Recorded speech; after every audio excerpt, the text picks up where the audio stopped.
So for me, Okay. I've been playing the Réti. So when I first became a grandmaster, or even before, I learned the Catalan with white. Okay, so I've been playing the Catalan for, I don't know, 10 years at least, for sure, with white. Okay.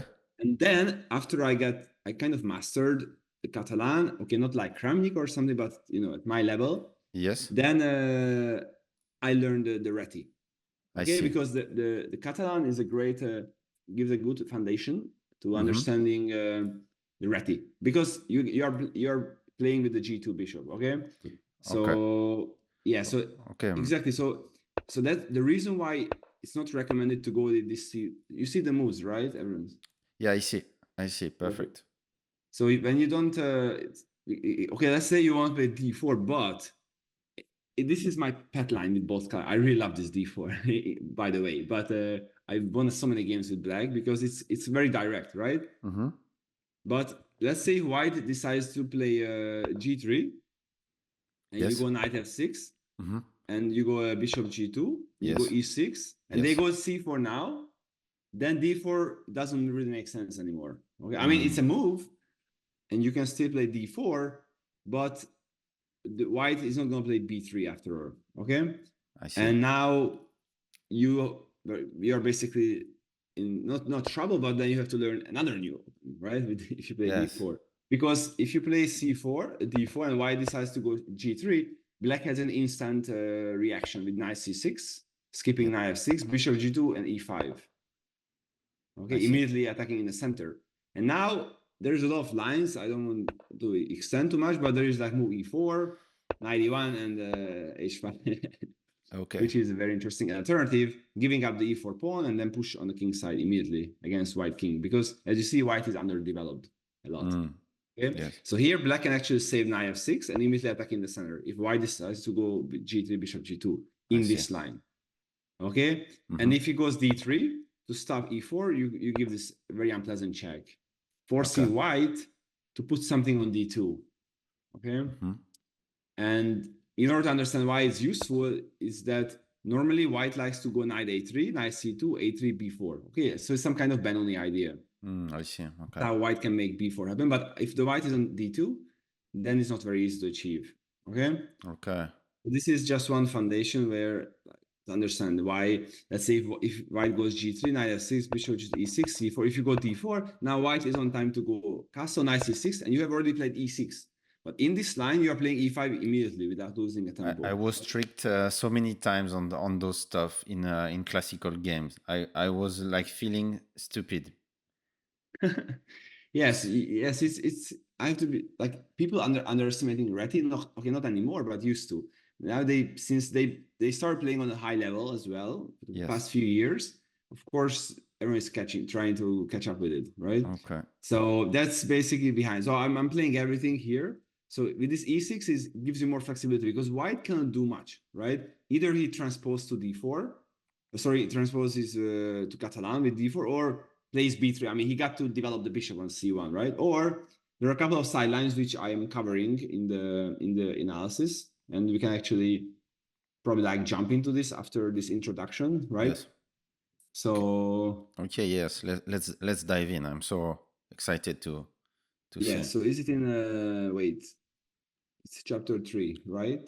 Wait, 6 chapters. So the conclusion, we are going to play this setup the same than we were playing as the Catalan. So okay, I go d5. Yes, exactly. So knight f3, d5. So it doesn't matter how white starts. Okay, if he starts with a c4, right? You can e6 or knight f6. E6. Yeah, e6 actually. Yeah, why is it taking my move back? Yeah. Are you on chapter 3? Yes. Okay, so I can go chapter 6 back just quickly. No, okay, wait. Yes, exactly. So here in this move order, so okay, I'm gonna probably jump between chapter 3 and 6 if I want to include something new. Okay. Okay. If you're flexible with that. Okay, so okay, I'll jump back to 6 just to show you others like what I meant by if white goes with c4, right? What black can do e6, and it's probably gonna do the same thing with like d5, right? So black cannot be tricked here in any ways, right? G3, D5. Okay, D4, you play D5, and everything is the same, right? So white cannot really, I mean, he can go E4. This is the only extra line. Okay. This might be like a French, but it's a bad French with C4, right? Okay. This is one thing you have to know. But okay, here normally, okay, you have to know this, of course. Knight C3, and then some bishop B5 check. So those some lines you have to work out, right? Okay. You have to just check that. That's an extra thing. But other than that, white cannot do really much here. Okay, so knight F3, then D5 is definitely now is straightforward. Okay. Yes. So that's the only line you're gonna include. And now, yeah, let's look at the main lines. Okay, so G3, knight F6, bishop G2, E6. Very easy. It's basically, it works everywhere, right? So here and bishop E7. So let's call this the main position because this is where white can deviate. Okay, he can push C4 before castle. It's not gonna change anything. Okay, if he goes, yeah, like C4, E6. Okay, actually, this is the main line for me. Knight F6. If whenever he goes B3, you always push D4 and then C5. So this is gonna be our main line, no matter if white plays with bishop G2 first or B3 now. Okay. Okay. So this is actually gonna be the main line, but yeah, I actually have the sidelines here because if white goes C4, we're gonna transpose to the main line with C4. But I guess you were interested if white can do anything else other than C4, right? This like okay, D4 doesn't matter, you castle, and the same thing, C4 and C6, and you get the winning line. Then okay, what can white do here? He has a B3. Yes. B3, D3, and C4. Those are the three legit moves. Okay. Yes. Let's start with if white goes with the D3. D3 is a tricky move. It's okay, a what do you think? King's Indian attack, right? Yeah. What does white want to? What does white want you to play here? They want me to play castle. Maybe no. They let me play C5 also. Yes, but if we go, let's say castle. Okay, let's stay at castle. Knight Knight B2. Yeah. If you go C5, then what are we transposing to? Wait. If we go C5, it's a bad King's Indian for black. No, it's what you just called it, like the King's Indian attack. Right? If white goes E4, C5, knight F3, E6, there's a line with D3 and G3. Okay. Right, and black plays D5, knight C6, and this is where you reach this E4, C5, rook E1, knight C6, and at some point white is gonna play E5, right? Okay. C3, E5, knight F1, H4. Okay. Okay. And yes. that's a very complicated line. Yes. Where if you look at the engine, it prefers black, but it's not easy because black is gonna push B5, A5, A4. White is gonna push H4, knight H2, knight G4, H5, and sacrifice on H6 at some point if you push H6, right? So I'm not really like, it's not in my, I don't really like this double edge play, right? Yes. So there's an interesting alternative here to avoid that, okay? Yes. And that is A5. Okay. Okay.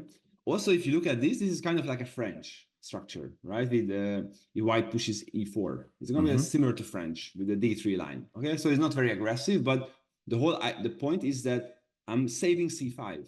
Okay, I'm not. I'm delaying it and I'm waiting for white. What is it going to do? So A5. What do you think? What's the point? We take some space on the queen side, like AlphaZero style, and we are flexible with the C pawn and the development of every pieces. So we are waiting for white to show some cards before choosing.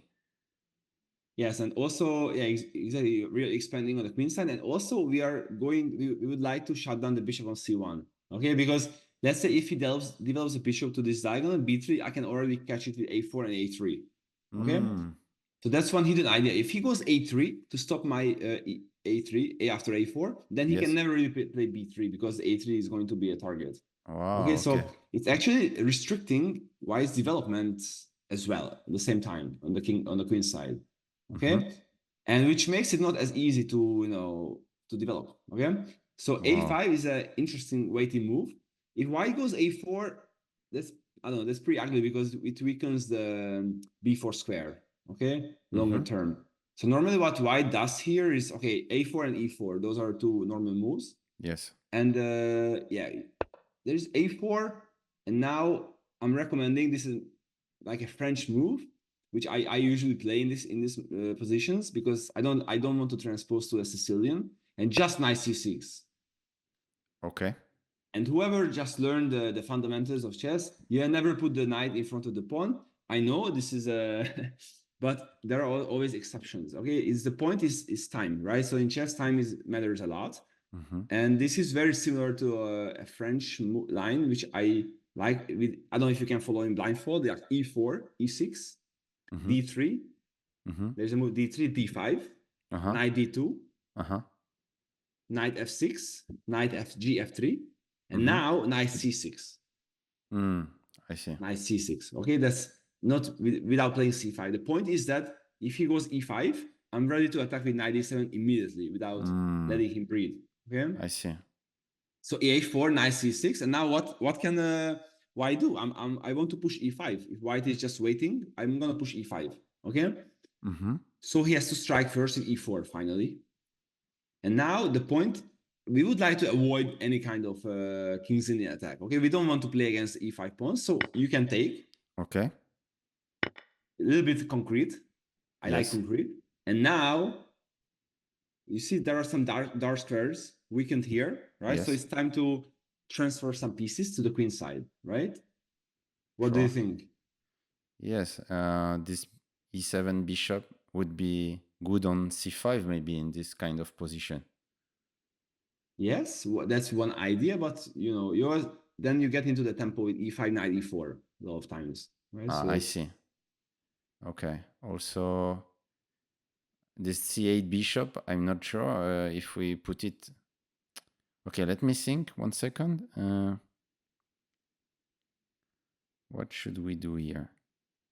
And this move is very, I would say it's very typical in a Réti structure when your bishop is on g4, which, I usually play the knight f3, d5, g3, c6, and bishop g4, and then play on the dark. I like to play on the dark squares. Okay, usually. I think I understand now what is the move. I think it's knight d7, then the knight on c5 can be a good piece also, and then maybe we go for e5, bishop e6, pawn to f6, this kind of structure.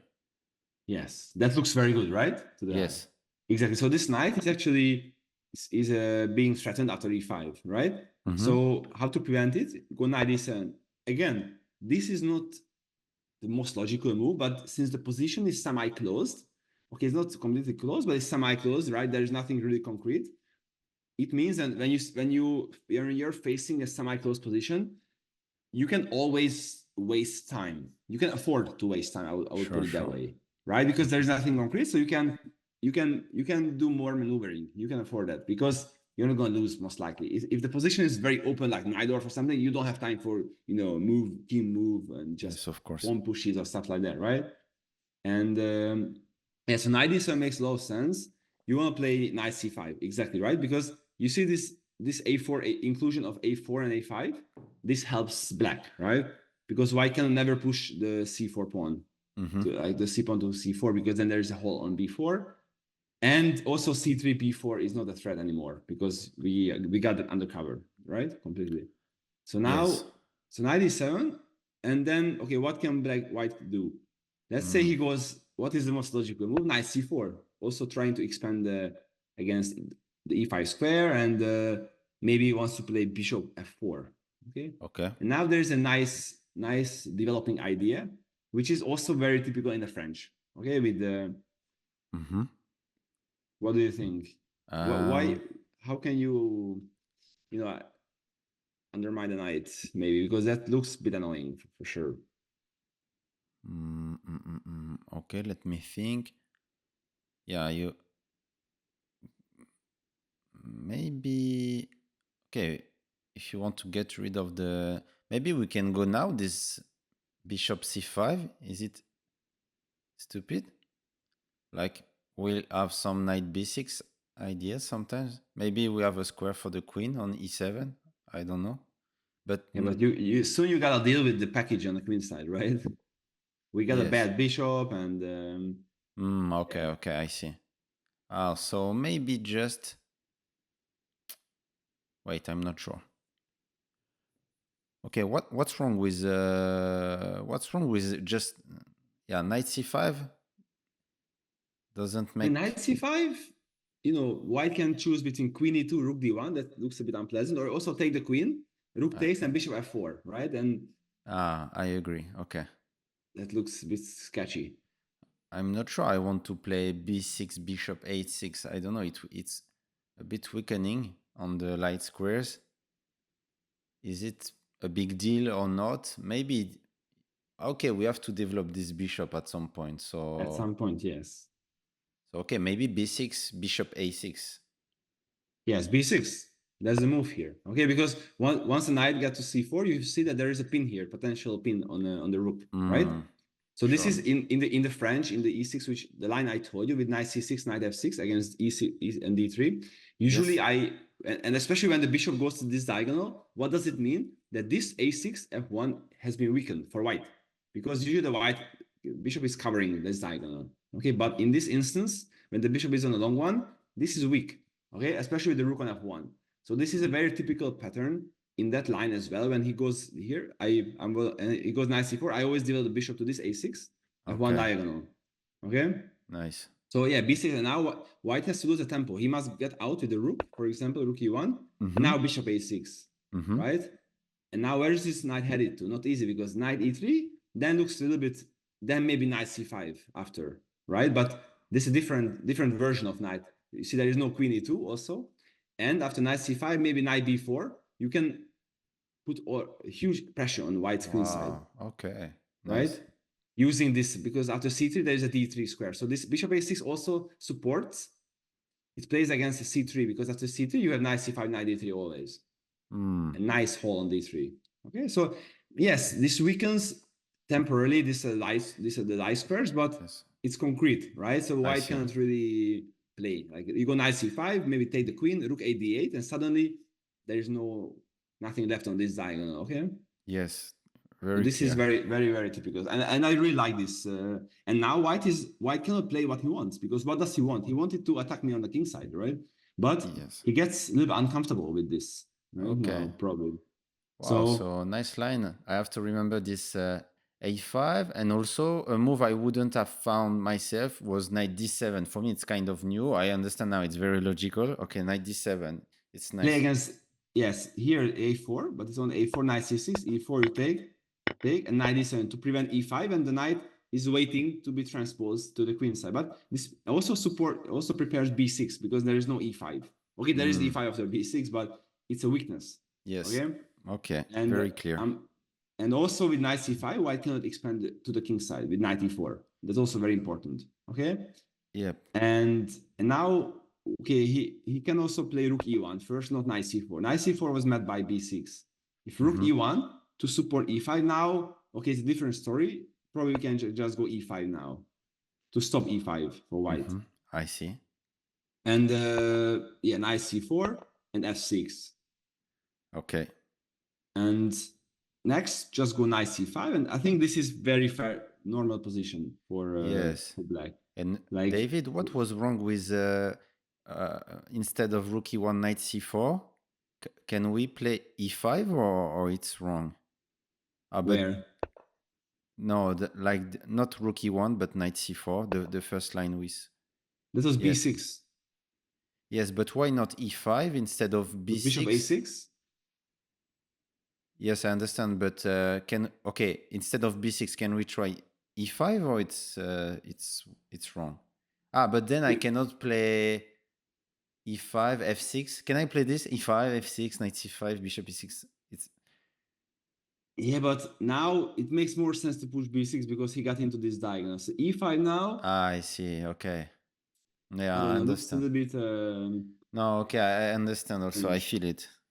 Because maybe white can go queen e2, rook d1, and pin my knight, and then bishop h3 also. So it's all about timing, because now after rook e1, it makes more sense to push e5, because then the rook is losing its purpose on e1, right?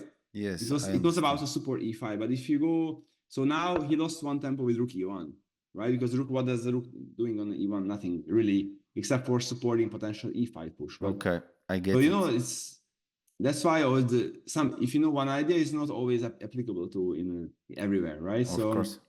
here you're waiting what is white doing. If he goes knight c4 and he's in this in the pin, then it makes more sense to wait with e5 because that's not the primary idea. But with rook e1, I'm basically making this rook e1 look silly, to be honest. Okay. Okay. Yes. And then knight c4 f6, and now it looks more solid because if he goes queen e2, I can escape with like maybe knight c5. And then queen e8, bishop e6, and rook d8, or queen e2, maybe even b6. Looks interesting, but okay, you have to. But I would probably just go knight c5 and Okay. put pressure on e4 pawn, a4 pawn. Yes. Okay, it's a normal Yes, complex. I like this position a lot. Okay, for black. And you play on dark squares, right? Yes. So this was a5, a4. Yeah. So this was a knight bd2, a5, and a4. So I think a4 is not very precise for white. Yes. So e4 is the other move we have to watch. Yeah, it is e4. This is the most aggressive one, right? After knight b2, he should go e4, right? And here also we take then to avoid no, e5. now we don't take. So now, since he hasn't played a4, we are gonna play. We are continuing the expansion. Okay, and now white has to make a decision again: push a3 to stop a3 or not, right? Okay. So, or push e5. So these are again. Yeah. So if he pushes e5, then you can go knight fd7. Yep. Okay. And now it's getting tricky. Let's see. What is the most logical move for white? Rook e1, right? Yes. Rook e1. Now we go a3. b3. Okay. Now what has been weakened? c3 square. a2 pawn. What looks a logical move? Here we would play maybe maybe now that we provoked b3. Maybe, I'm thinking maybe. Okay, wait, I'm not sure. Okay. You spotted the weakness, right? This is what I always how I teach. Always find the weakness, right? And then how to exploit the weakness. Okay, so maybe I could. I don't know. I'm just thinking. Maybe I could put a pawn on c5, a pawn on d4, and put a knight on b4. Would make some sense to pressure a2. I'm not sure it's a good idea.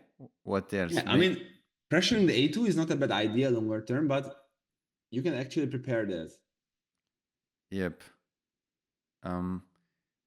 Okay, let me think. What would I play? How to utilize that weakened diagonal, right? Because that has been weakened, obviously. F6, I have to check in a game. F6. It's premature, I think. For yes. now. Yes, but still I have to check, no? I mean, you would check it in a game, no? Or I mean, I don't like F6. For me, because I'm playing the French and I'm playing, all these kind of structures with black.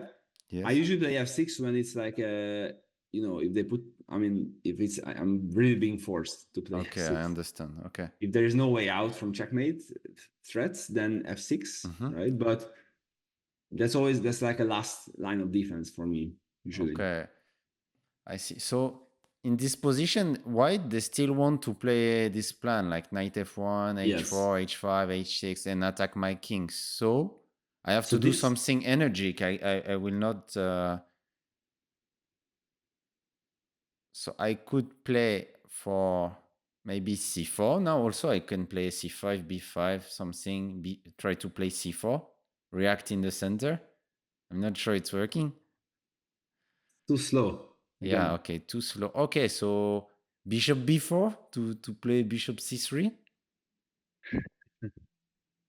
Looks strange to move this piece again. Okay.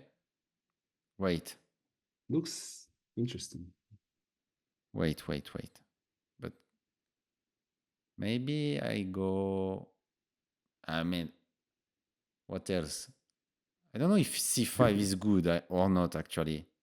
We don't want to play c5, right? That was the whole point of this setup, because once you go c5, okay, we transpose that white. We are Okay, so we basically put a knight on b4, like knight c6, knight b4. It's nice to have this knight on b4 actually. long term, yes, I agree. But doesn't threaten with anything with the a2 pawn, right? Because the rook on a1 is defending it. But shit, what do you want to play? I think you mentioned 3 or 4 moves. One of them was correct. So I mentioned bishop b4, I mentioned c5, I mentioned knight c6, knight a6. Yes, these 3 moves, one of them is very strong.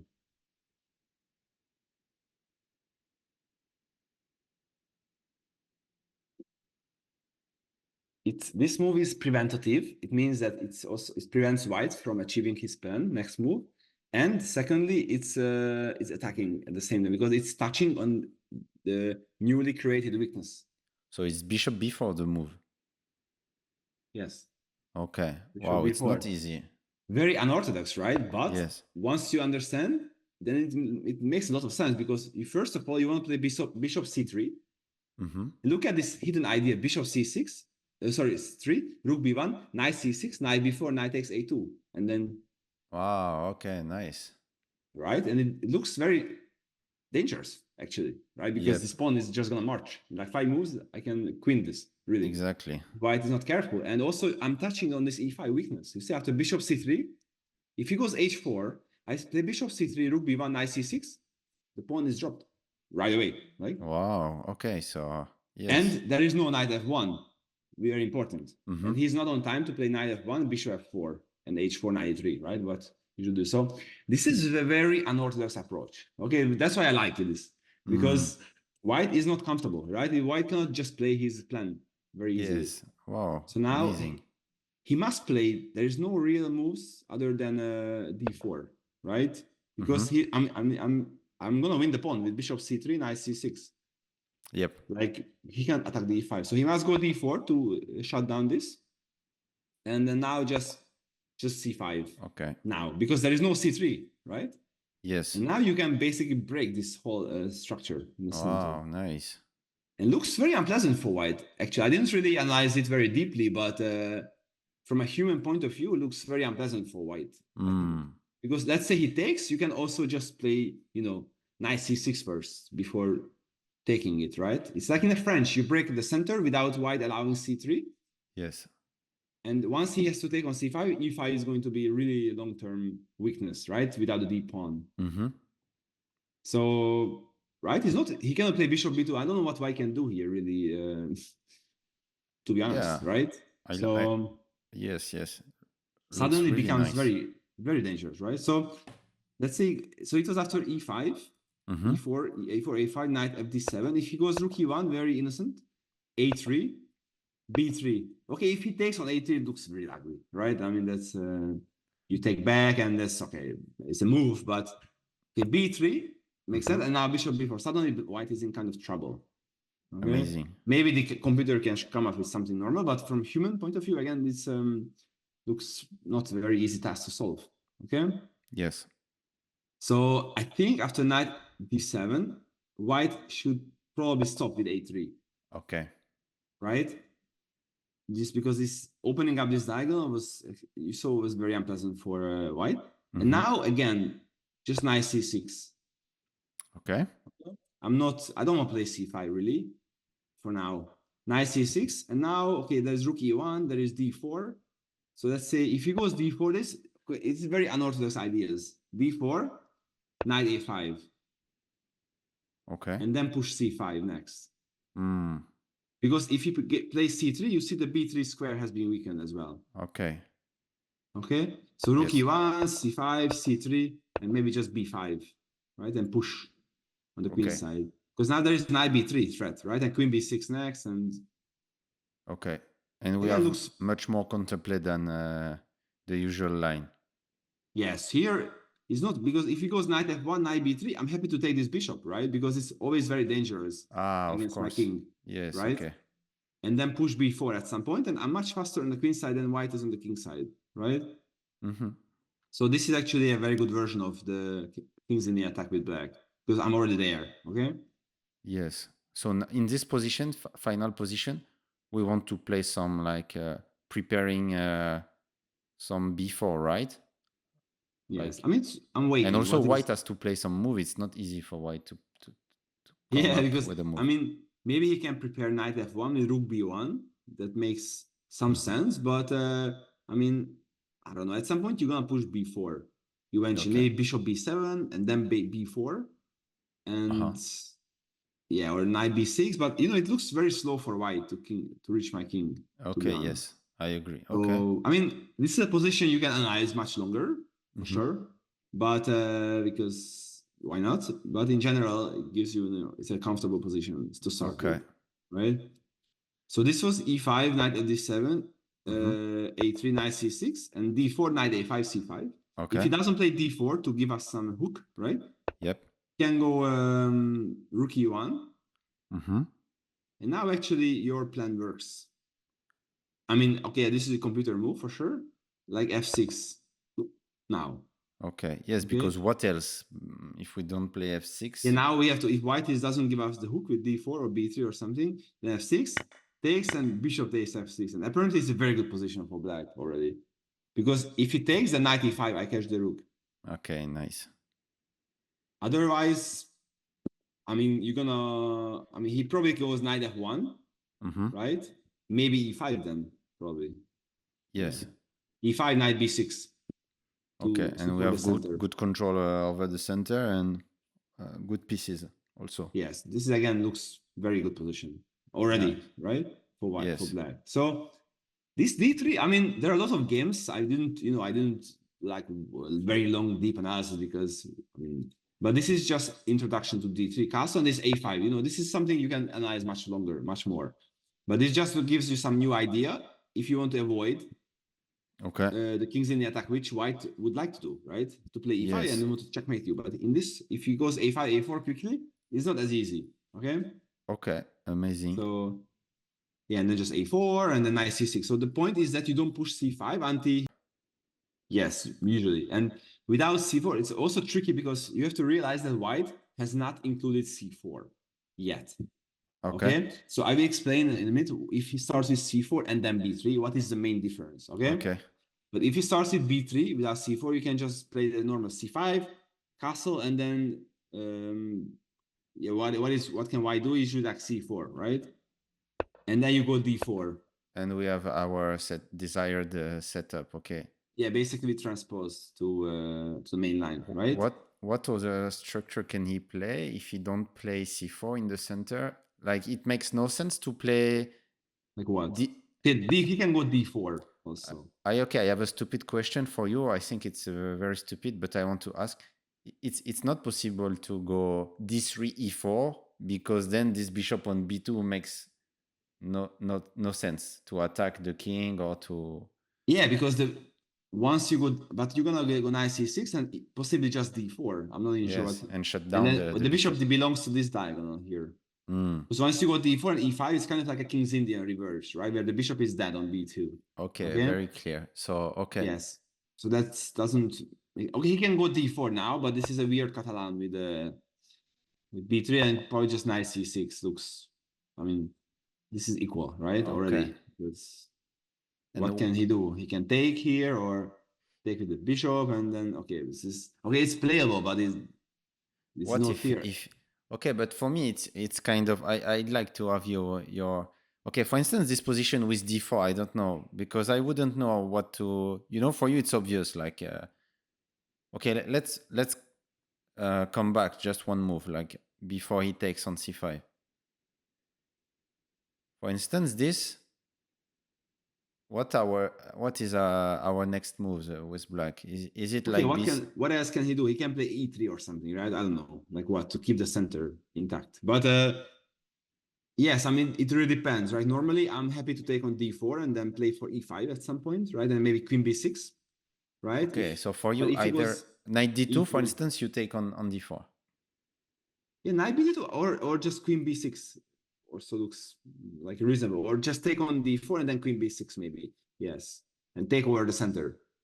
Okay, and what about e3, for instance? What would you play against e3? E3? Yeah, then I'm not taking on d4. Okay. Because the structure I don't like with c takes d4, e takes d4, then my bishop on c8 is kind of stuck, right? So you must maintain the center.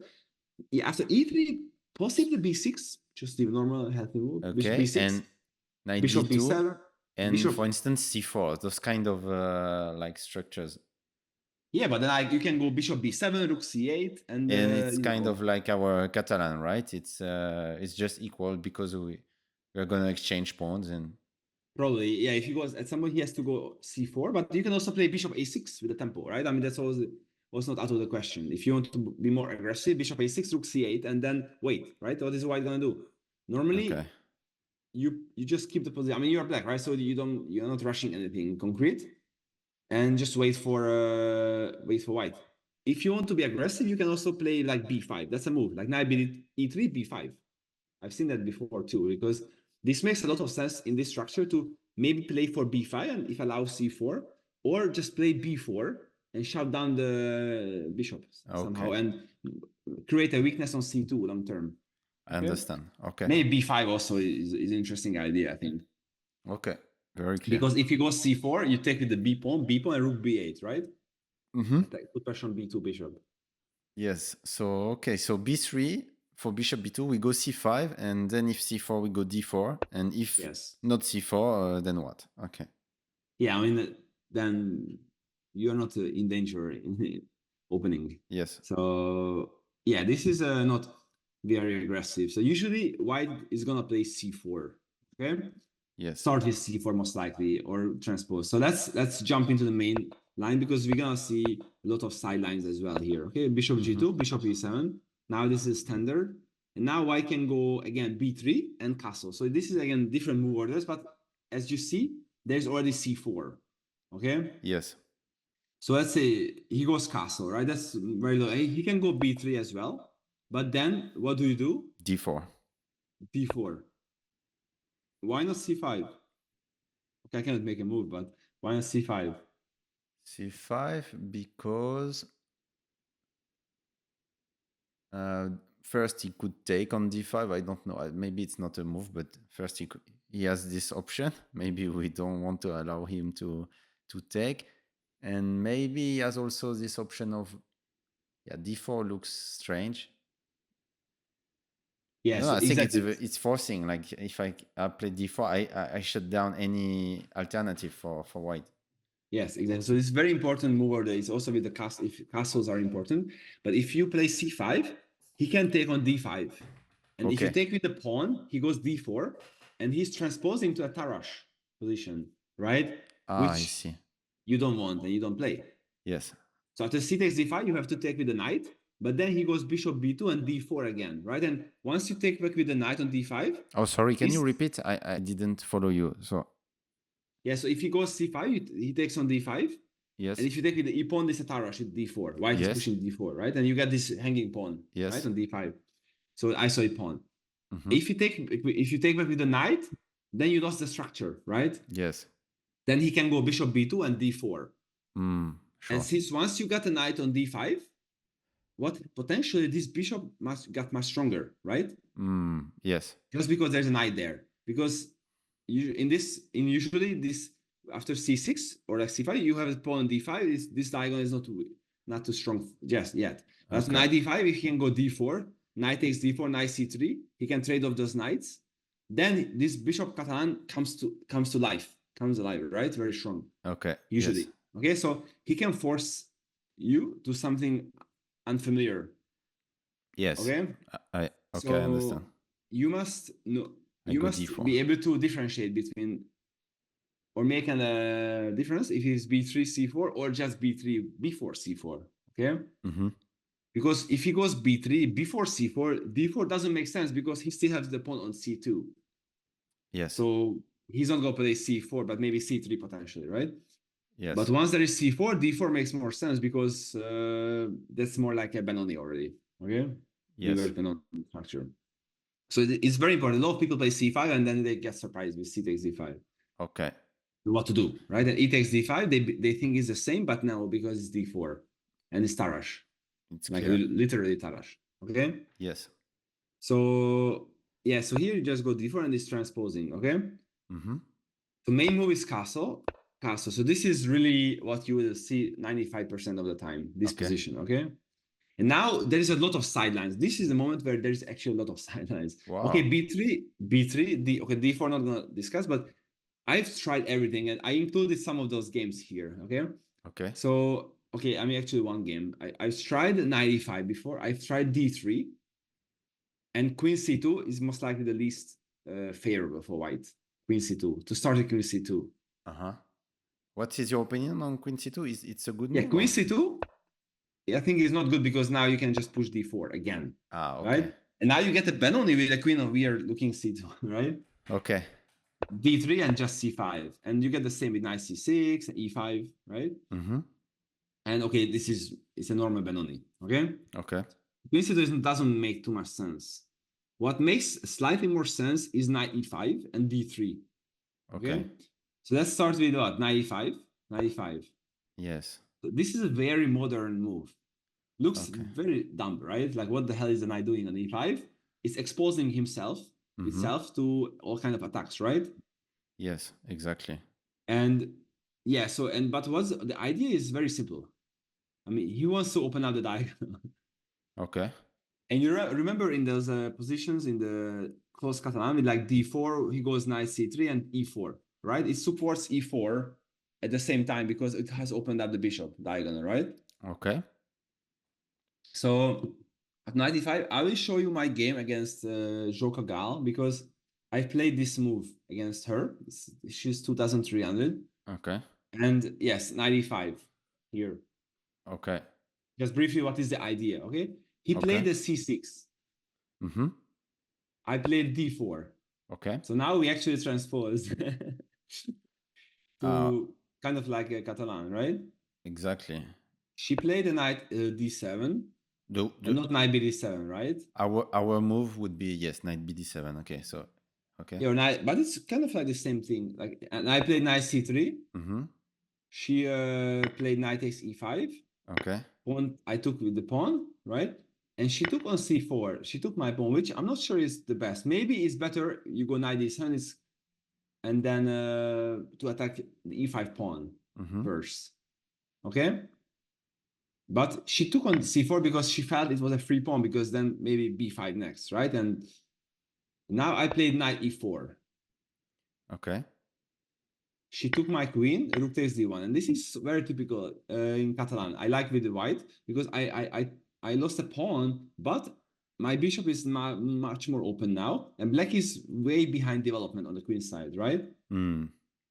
She went knight e7. And now you will see the first difference. I didn't play f4, but bishop to f4 now in this case. Okay. Okay, I didn't have to weaken my king with f4. Now bishop f4. She played a6 and I played knight d6. And okay, now the position I like these dynamic positions really when everything is, becoming aggressive. You allow this g5. It's nothing to allow this. Okay, now I don't want to take the piece, right? Sorry. The d7 bishop knight is hanging. Okay, sorry. Yes, okay. So she took my knight, rook takes, and g5. Okay. I played bishop d2, knight takes e5, and f4. Wow. I love this sequence. Okay. Yeah, so now I'm 2 pawns down, but 2 bishops. Wow. This is my favorite. It's beautiful. Okay. Yeah, so if she takes, I take the bishop and this pawn is dropping, right? And still a bishop on c8. So this is the nightmare of a Catalan player for black, right? That your bishop is stuck on c8, okay? Yes. You don't want to have this in general. So knight g6. So she returned 1 pawn, f takes g5. Pawn takes, bishop g5, king g7. Because what was my next threat? What is white threatening with? Bishop f6. Bishop f6 and then e4, e5, and it's like game, or just h4, h5, and it's crazy. Like king g7 and rook c1 now. So okay, the game went on, and yes, but we love white every day. Take I'm white. pawned down, but 2 bishops are always the best compensation in an open position, right? So that is the hidden idea, one of these hidden idea of knight e5. Okay. To reach this kind of position. Okay, so it's just a tricky move. That's it. Okay. So knight e5. Here I'm recommending the most direct move, c5. Again, just play in the center. Okay. Okay. To stop d4, because now d4. Okay, you take, right. I see. And most likely take, or just go knight c6. But then even knight c6 looks very reasonable immediately. And Okay. just trade everything in the center, right? So should- yes, d4 we go knight c6. That's what you're saying. Yeah, I think it looks reasonable, right? Yes, Because yes. he has to take, pawn takes c6, and again, this diagonal is still shut down, right? Okay. So that looks fine, but the whole point, which is very common, is for white to how can he support e4? Is d3. Mm-hmm. Very unorthodox, I know. But people are trying to make up new things with white because it's getting boring to play the same opening, same line, same Catalan lines with white, right? And I see. because the main lines are very analyzed nowadays, so they are trying everything. Okay, but it's not very good for white. But I'm also trying sometimes against low-rated players to get them out of their comfort zone. Okay, to reach a complex position. Mm-hmm. So here I'm gonna show you the most precise move. Okay, c5, d3. And now the point was this 95 now that you cannot go knight c6 because then you get a weakness on c6. Okay. Yes. So now queen c7. Okay. Immediately attacking the knight. Mm-hmm. Only move f4 because bishop f4 probably there's g5, right? Okay. Winning on the spot. So pawn f4. Okay, knight f3 would look dumb, right? Yes. So f4. What? So white is going all in, really. Mm-hmm. Okay. He wants to push e4 and then do something, knight c3 and e4, something like that. Okay. Okay. So now rook d8. Okay, very strange moves. Don't ask me why, but rook d8 to put pressure on the d file. Okay. Mm-hmm. What makes more sense now is knight c3. Okay. To put pressure on d5, maybe threat with knight b5. Mm-hmm. Threat with knight b5. And now just a6. Okay. Okay. And it's waiting. So I didn't really analyze it in deep details because this would make no sense. But now, yes. Okay, probably next you what can about play even maybe what about b6. some g4? G4 is not a move for white. G4. Yes. Okay, now take on c4 possible, right? Can take on the c4. Yeah, and now there's a pin here, right? Okay. And next move maybe even b6, bishop b7. I like. Okay. Right. And then it's a normal position. It's a game, right? Yes. But I think once you reach this, you pass the most critical part because now white cannot really play e4 anymore because you take on c4, right? And knight c4, there's a d3 weakness. Knight c6, knight b4. Yes. Okay. And that was the whole point of knight e5, d3, that white wants to play e4, but we are basically disabling that. Okay. So it's unorthodox setup. Queen c rook d8. Not many people know this, but if you analyze it deep enough, also the engine I think is suggesting these ideas. Okay. So it's rook d8, right? And now d5 cannot be under attack. More pieces. Okay. Yes. So this knight e5, c5 is the easy solution. d3, just queen c7, f4, rook d8, knight c3, a6, and again, this is a position where you can analyze it in more details if you really want to. Yes, just one question, David. After knight e5, okay, I understand why c5 is good.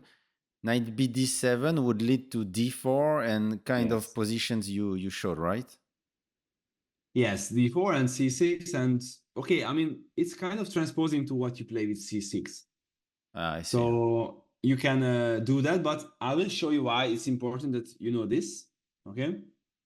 Because if white plays the other interesting move with d3 here, then if you play c5, which is the best move, right?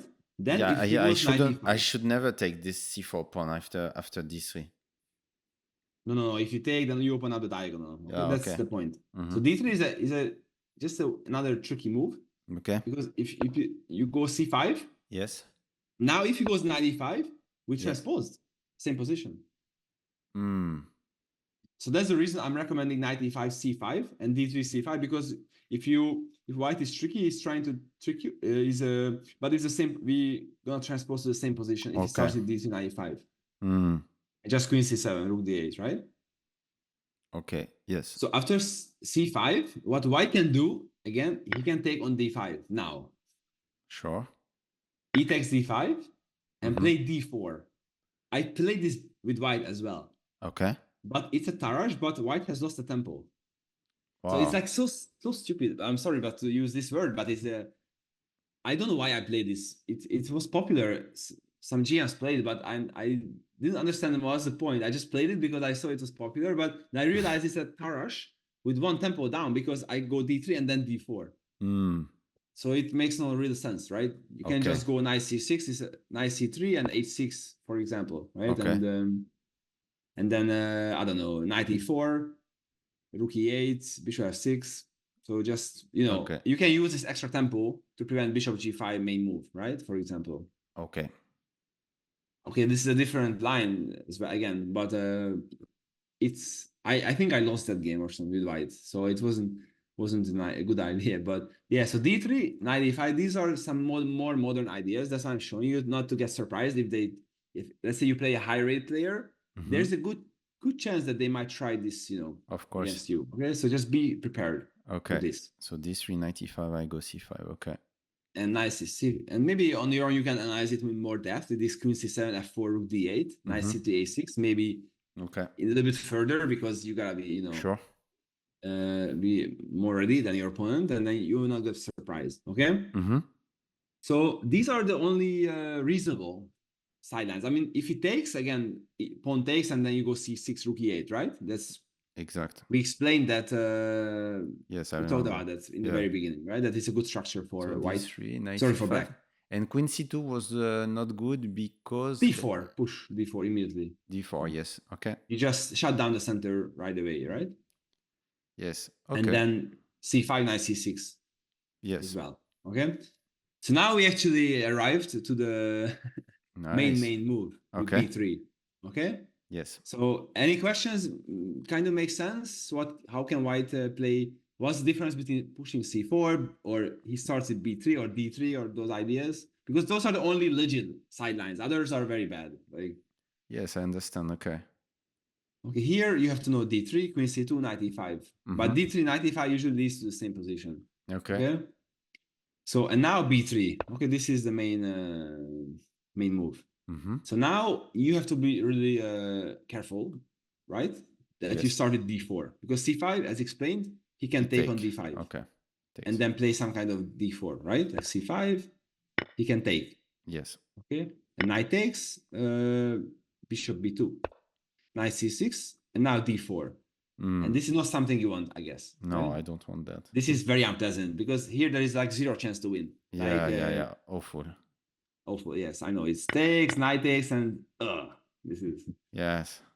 Good luck to those who like to suffer. And yeah, so you have to be precise and start with D4. Okay. Because now you are not giving any chance, right? So now he can go bishop B2 and E3. Yes. Okay. What's the difference, right? What makes more sense to go E3 now, because you would assume that the bishop on a C1 is stronger than on B2. Okay. Okay. C5. These are standard moves, and now there is bishop B2. There is E takes D4. Let's start with E takes D4. Okay. Takes, and now D3, right? Yes. Knight C6. Okay.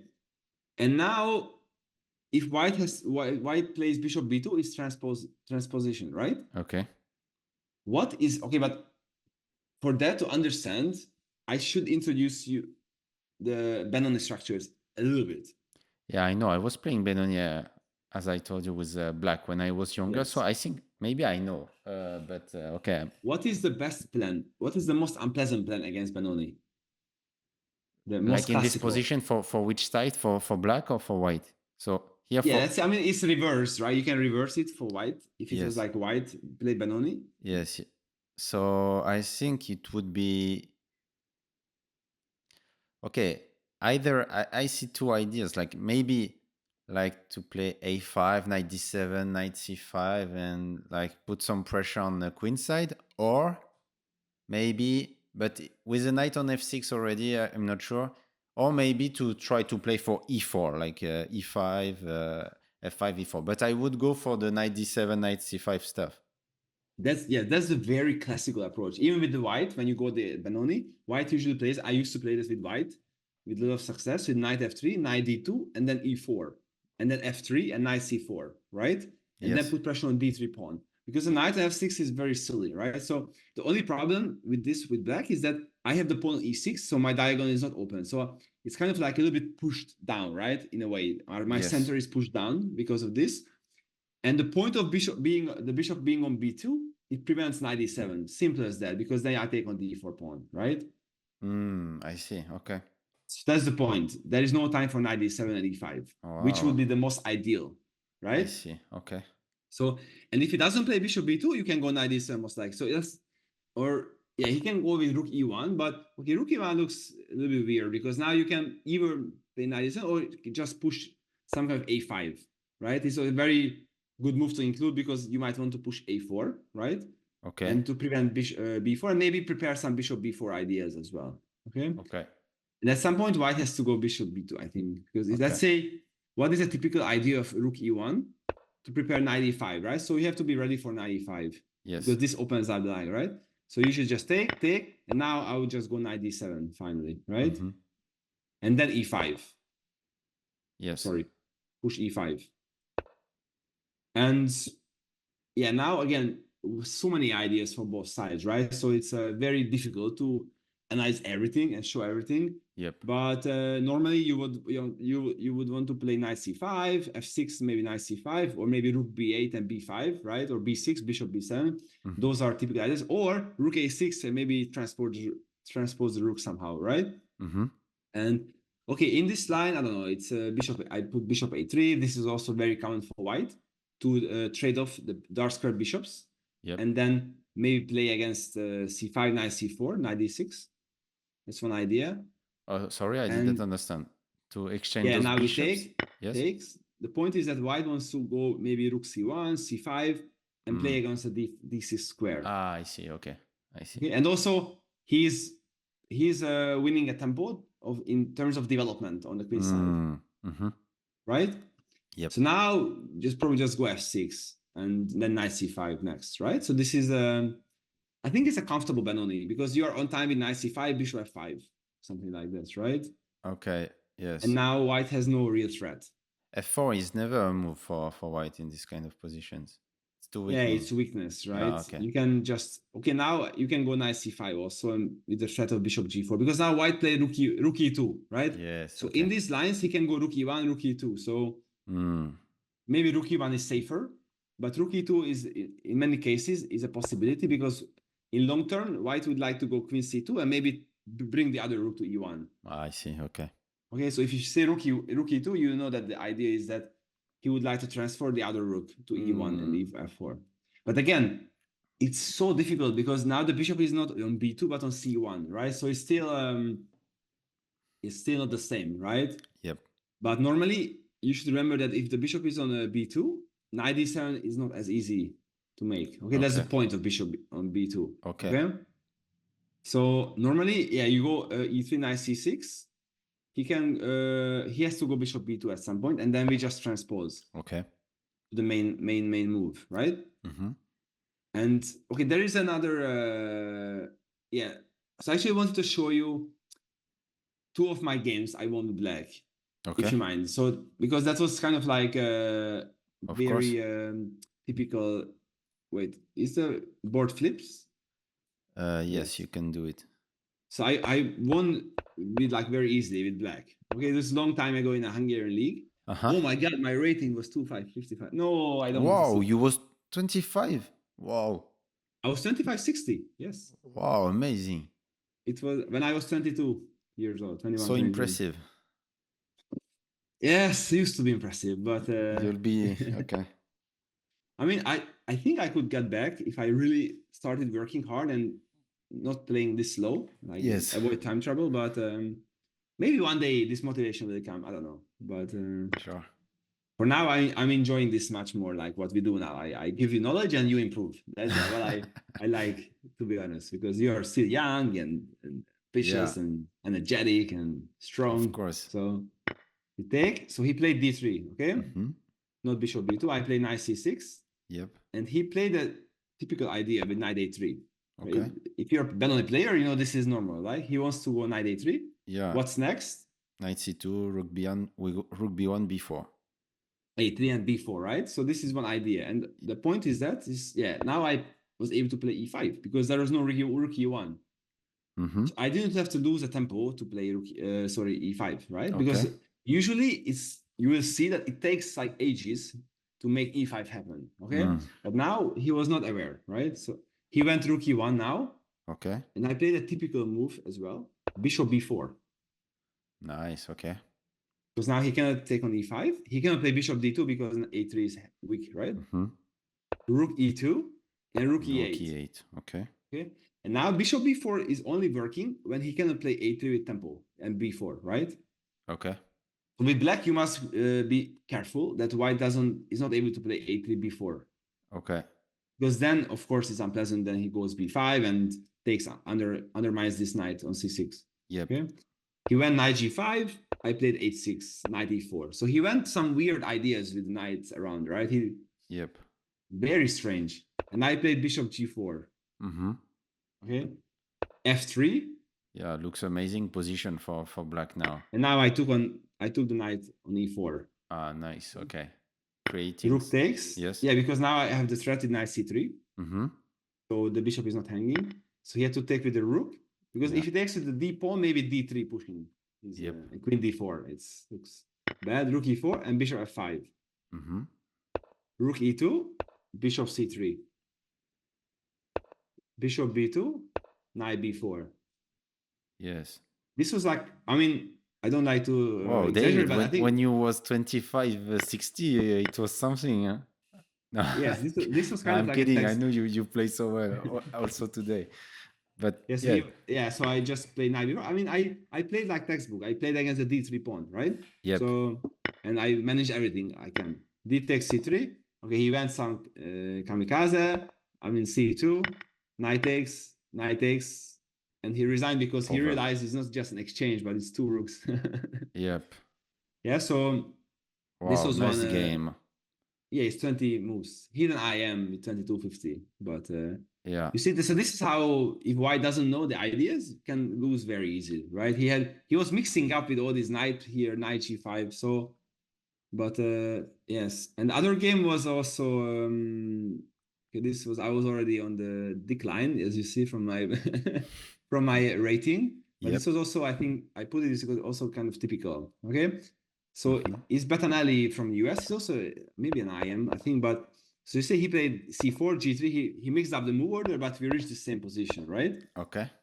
Castle b3 and d4 again. Bishop b2, c5. Okay. e3. I forgot to mention that there is also b4 here. Okay. But then I think you can just play typical a5. Or b4, a5. Okay. Okay. Yes. And if it takes the pawn, maybe knight c6. And then there is no b5. This is also very typical. Okay. Or I think the computer suggests after b4, knight c6 also interesting, and b5, knight a5. But you should check that. Okay. Double check. Okay. Okay. That's your homework. Right?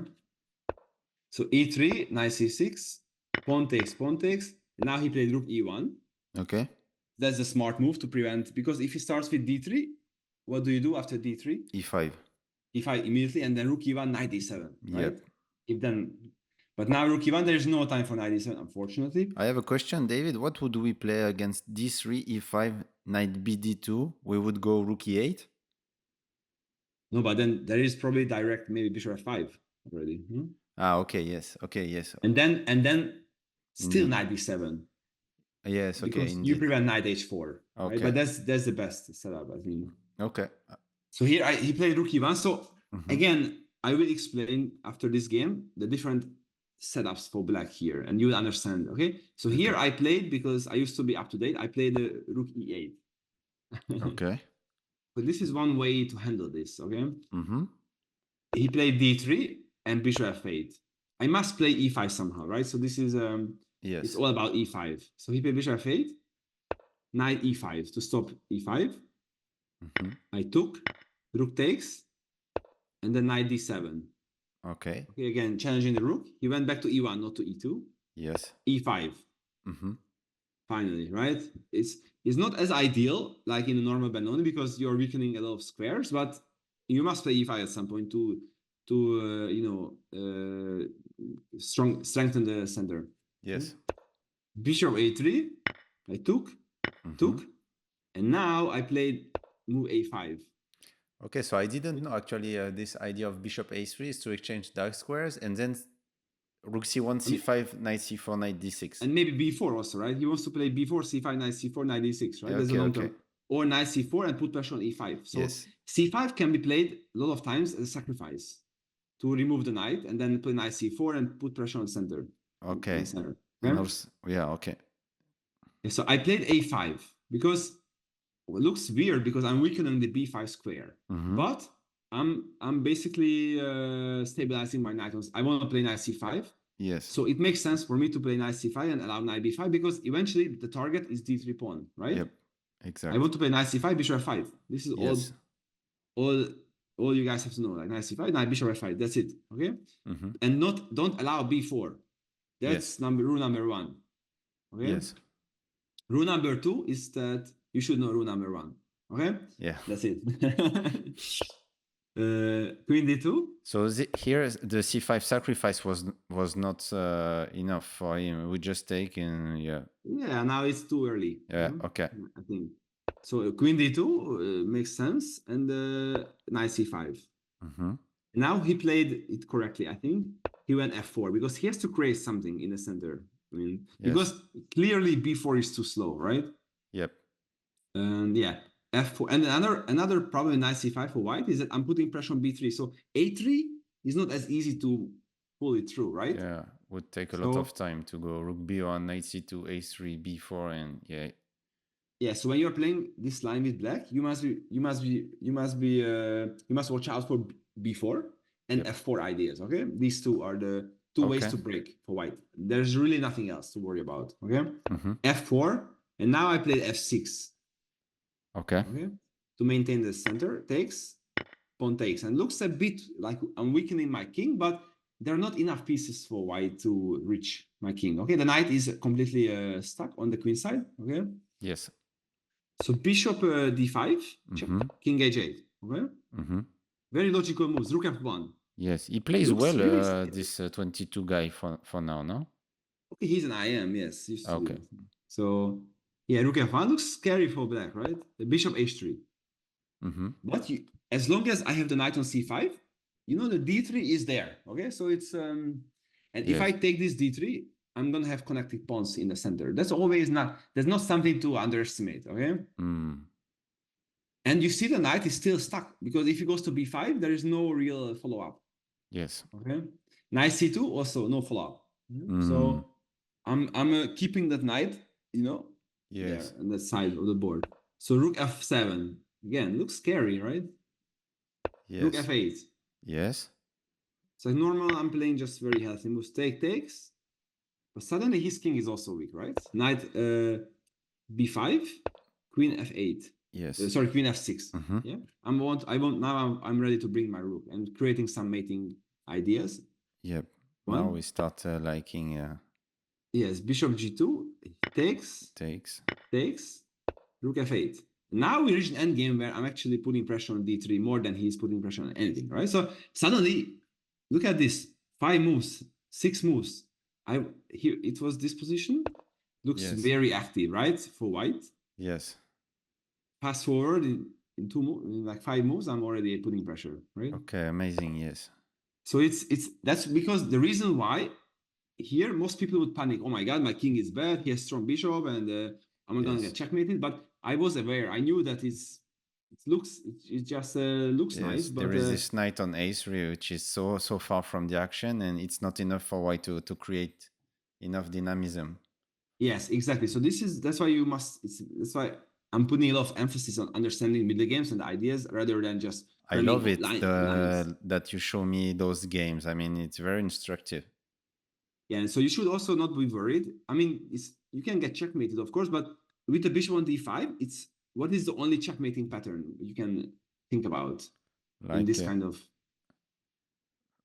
I mean, rook h7 and queen h5, or okay, it's not possible in this position, but if you could put some pieces. I put maybe knight on f7. It's far. Okay. That's the more obvious one, right? But you see the king is stuck here. Yeah. I think Martin would know the solution. I don't know if he hears it, but So one yeah, checkmate pattern for white with this bishop.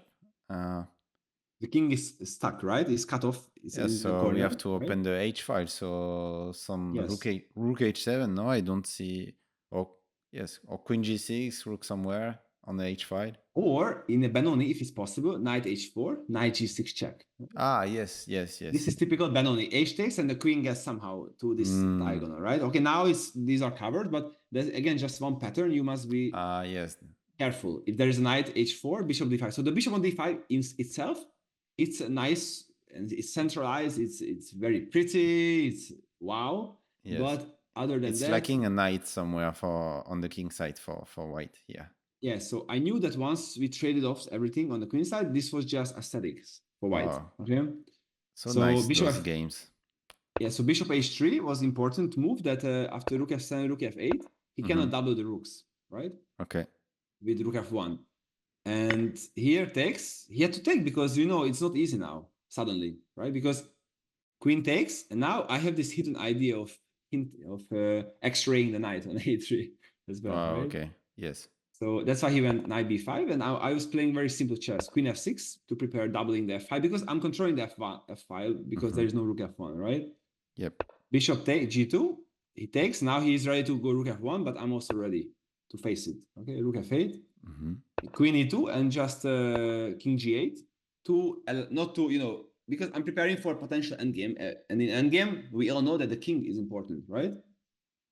And I'm also prophylactically preparing my back rank. It's not that I'm gonna get checkmated, but if it decides to play rook F1 and sacrifice the D3 pawn, I must be ready to face my queen side with the right, because definitely his knight is gonna get active as well. Of course probably in the game you checked E4 before playing this King G8, but it was not working. Okay.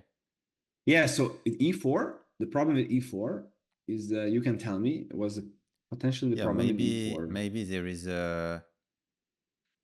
there is rook F1 exchanging everything, queen takes, rook takes, king takes, and then the D4 pawn is lost. Is lost, yes. And if I take on E takes D3, he can take my pawn, and D2, king E2 is catching the pawn, right? And suddenly I think white is better there because my king is far, right? Sure. So you have to be careful how you and when you are simplifying into endgame. Right? E4 looks very promising, I know, but I would like to maintain this structure for now. King G8, he played rook D1. I played a check. Yes. King G1, and now I was ready to strike with an endgame, right? He must take.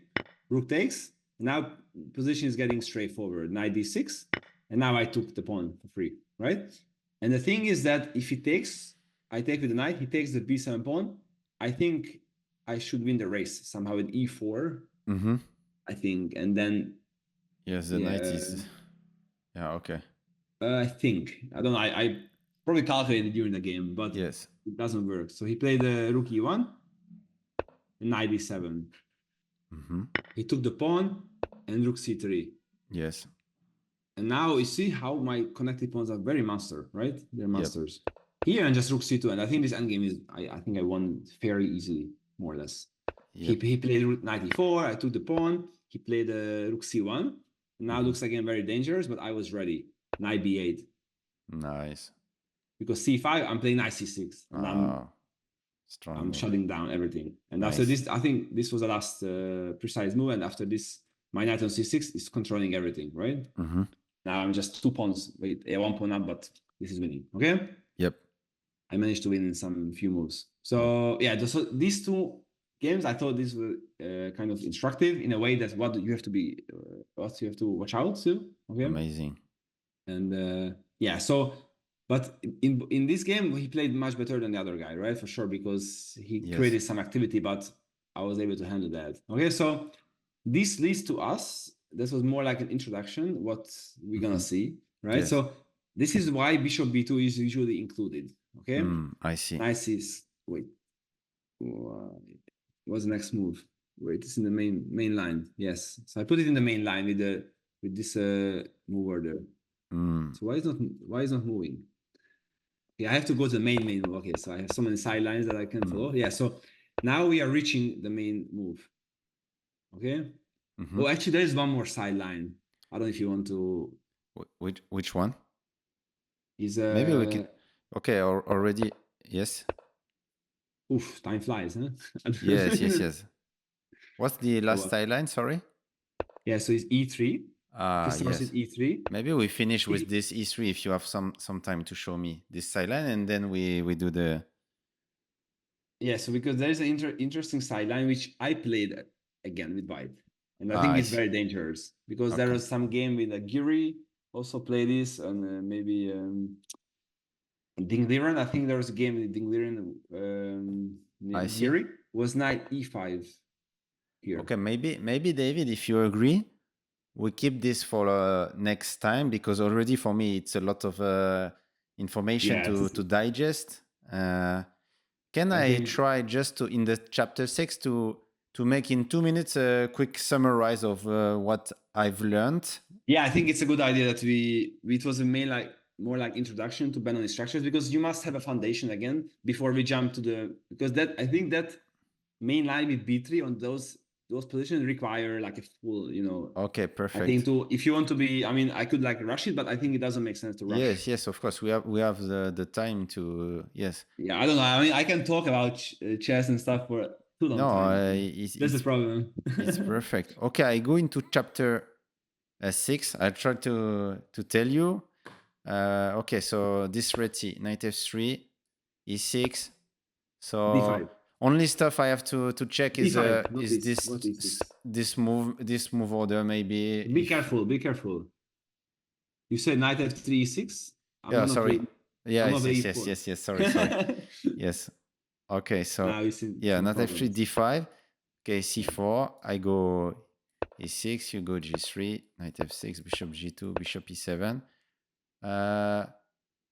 Yeah, castle is a move, I think. Yes, castle and castle, and this is the starting point. Okay, so Yeah, what? this is No, sorry, I forgot one thing. Yes, I forgot this stuff. The yes, first stuff we. And this d3. Okay. yes, exactly. What do you do? So castle, knight d2, Knight b2. and a5. This idea. Yes. Okay. Very good. And I will not show E4. everything, but two moves, e4 and a4. If e4, we continue and we put some pressure. And if a3 here? If a3,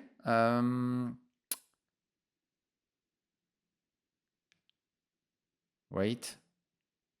If a3, so I don't want to take, so I think I go c5 in this position. What No? did I tell you about c5? Sorry, okay.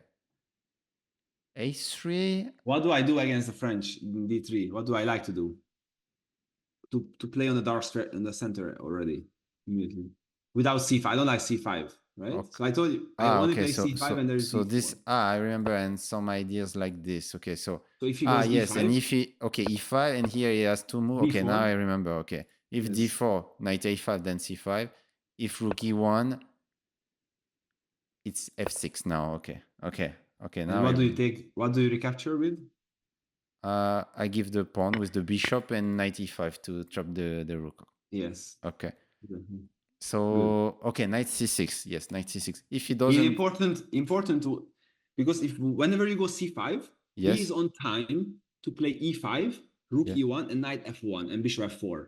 I see. So for This instance, is what here, we want to avoid. Here he would go rook e1, knight c6, knight f1. Okay, and this is the setup. And now there is no time for f6 and stuff because if you play f6, yes, you see that since you played already c5, e5 will not be possible anymore because you get the d5 weakness. I see. Okay. He takes you the pawn, bishop f6, knight e3, knight g4. Suddenly it looks very very bad. Knight e4, knight 3, sorry. Yes. And then even and okay, I understand. And it's not so big an achievement to have this line with a4 and try to find counterplay. I don't know this King's Indian main line, but okay. No, it's too slow. With the pawn on c5, it's too slow. Okay. So yes, very clear. So and if he does like e5, knight here, and I don't know, like rook e1, yes, I go a3. It goes B3. B3 and this Yeah, strong this is very idea. Okay. yeah, just and D4 C5. Yeah. Yep.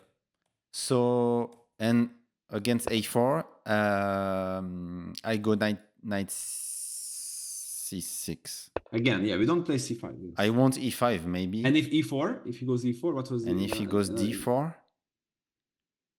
No, E4. D4 doesn't make sense, right? Because it stops, prevents E4. E4. White has to play E4. Yeah, I take. Yes, take. And what was and the key knight move? D7, important Yes. move. Okay. Yes, D4 was not making any sense. Yes, because he plays D3. So yes, here I would go what, like some. I mean, you can go B6 also here. Okay. Yes, B6. Yes. Okay. So this was the king's Indian. Okay. So he goes. If he goes C4, I go D4. No. Why do you do that? There's no B3. There's no B3 yet.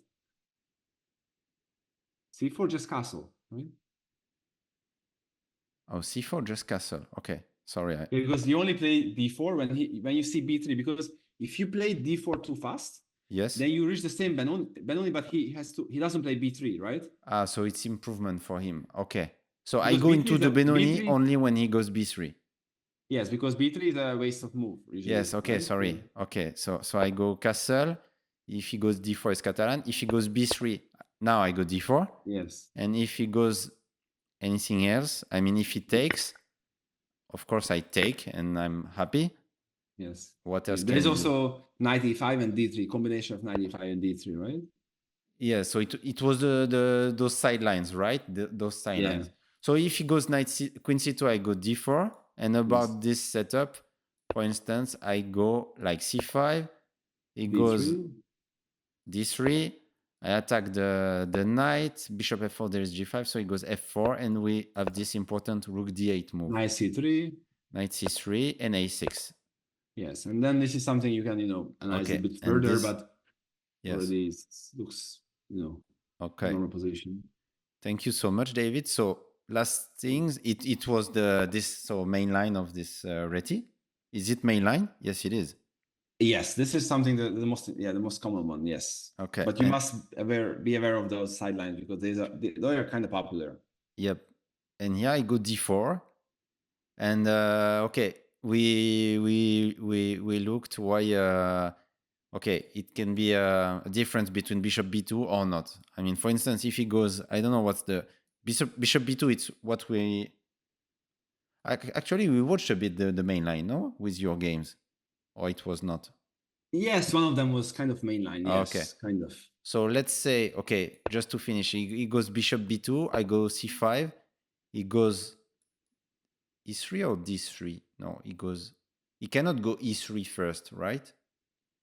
He can go e3 now and before also, yeah. Like d3 is never a move for black. No, okay.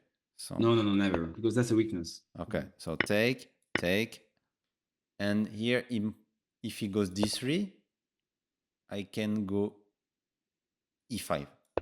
Yes, now you're on time. And rook e1. Rook e1, bishop b4. Attends, wait. No. Rook e1, sorry. More natural setup.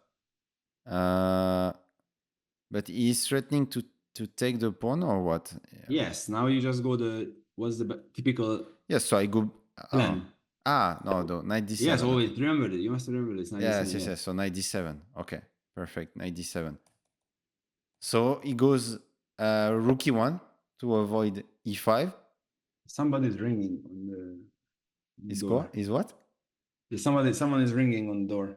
Like okay. Here. So maybe the post office guy. I don't know. Oh, you want to? Okay. Yes, 1 second. Okay. Okay, no problem. Ouais, la team. Ça, c'est pas mal, je pense, à la fin des entraînements. Genre là, ok, j'ai écouté pendant 2 heures, je n'ai même pas vu l'heure passer. Et pour vérifier ça, vous savez, pour checker, toujours, je fais un récap et je vois si j'ai capté ou pas. Si je suis pas capable de faire un récap, ça veut dire que j'ai rien suivi, en gros.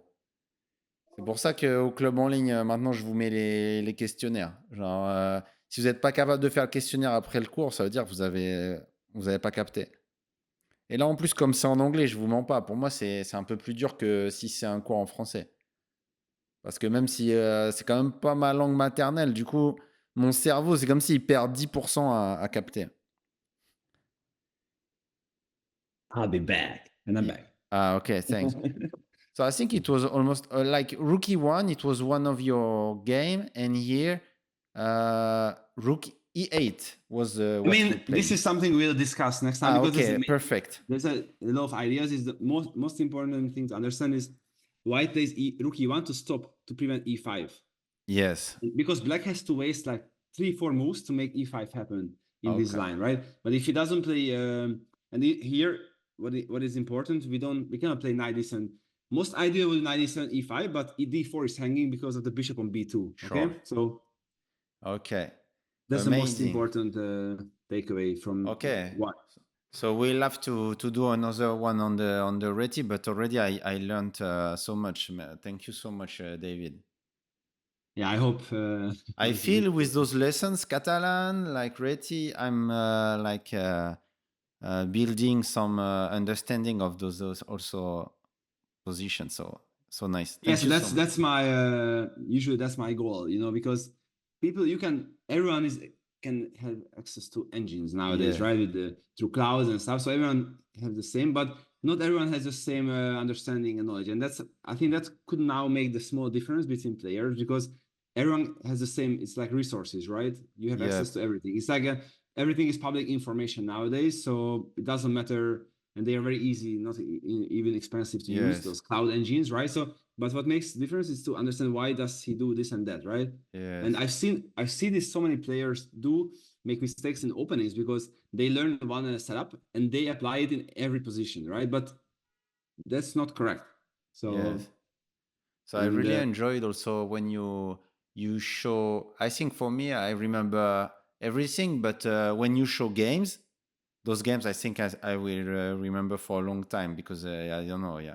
So maybe when we have finished all those theoretical stuff, like I don't know in how many weeks it will be, maybe I send you again some games on like me against the Catalan Réti, and also maybe you have others model games, and I can only improve with those sessions.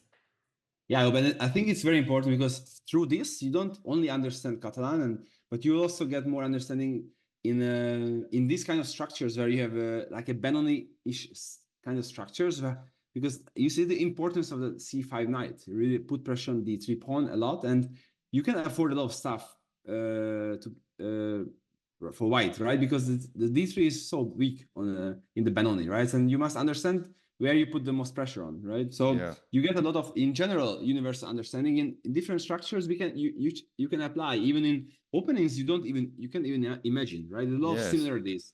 No, even someday maybe I can try to play also the Réti with white. I mean, why not? When I develop some understanding, so yeah. Sure, it's. I think Réti is probably in Catalan and Réti. That's like those are openings which you start to play after you get more mature. So I don't really believe in that. I see players playing that in 2000 level, but I think it's not a very smart idea to teach to those kids this Réti because they haven't built the foundations, right? Of course. So if you want to play Catalan or if you want to play the Réti, you must first learn the Catalan. You must learn Catalan. That's the order. You cannot just play Réti. So I've seen this before. Like people, like some kids go to new coaches, they play E4, but then they teach them knight F3 GT because it's very easy to play and simple, but big mistake, right? Long term. So okay, that's my opinion. David, thank you so much for this lesson. We'll keep in touch in private. Sure. I think everyone enjoyed, so thank you so much. I hope you're welcome. I hope it was. Hope you will come at least one day at this tournament. No, for sure. I mean, I live here. Really? Okay. I have more time now, so. Okay. And good luck for you. And Thank you. Keep in touch in private. See you, bro. Cheers to everyone. Thank no you so problem. much. Bye. No problem. See Bye-bye. you, my friend. Bye. Ouais, guys. Ouais, Anaïs, j'ai pas posé tes questions parce que déjà, j'avais dit, je sais pas si. En fait, j'avais dit à David, c'était un cours de 1h30. Je crois on a fait, je sais pas combien de temps, à quelle heure on a commencé ce live? J'en ai aucune idée. Genre 11h40, presque. Ouais, je sais pas. À quelle heure on a commencé le live, vous savez? Vers un peu avant midi. Ouais, 11h45. On a fait presque 2 heures, si je dis pas de bêtises. Ouais, 2 heures, ouais. Faut que je note. Jo, il est honnête. 2 heures prises, 2 heures payées là. Non, en tout cas, c'était top. C'est pour ça que je vais pas poser ta question, Anaïs. Ouais, bah ravi, empereur. Si, ok.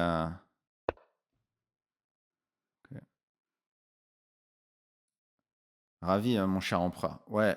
Alors, ouais, je vois que le seul truc qui est dommage que je capte, c'est que ouais, quand c'est en anglais, évidemment, il y a un peu moins de monde sur le live que si c'était un coaching en français. C'est juste ça qui est dommage parce que j'adore la pédagogie de David, franchement, genre, et ça se voit qu'il a un gros knowledge, gros understanding. J'aime bien ses cours. Mais ouais, dommage que. Ouais, ça va sortir, Strokenis, là. J'ai relancé, ça va sortir. Ouais, après les tournois, ça enchaîne. Comme je vous ai dit, c'est très dur de jongler entre créateurs de contenu et joueurs d'échecs. En ce moment, j'essaye de tryhard plutôt les échecs. Mais à partir de juin, mi-juin, j'aurai une petite pause des tournois. Et là, je vais reprendre à bloc les lives, les vidéos, etc. Ouais, même sur la chaîne facile, il n'y a rien qui est sorti depuis un moment. C'est dommage. Ouais, du coup, je sais pas, peut-être que moi j'aime trop, je partage quand même avec vous, même si c'est en anglais, parce que je kiffe trop. En plus, David, voilà, il va pouvoir nous apprendre ça, catalane. Mais juste là, déjà, on a fait 3 sessions. Franchement, je me sens déjà de plus en plus armé sur ça. Voilà, si ça tombe pendant mes tournois à venir, là, je dis pas que je vais bien jouer ou quoi, mais parce que j'ai pas assez expérimenté sur Internet, il faut faire des games et tout, mais en tout cas, j'aurais des idées de à quoi réfléchir.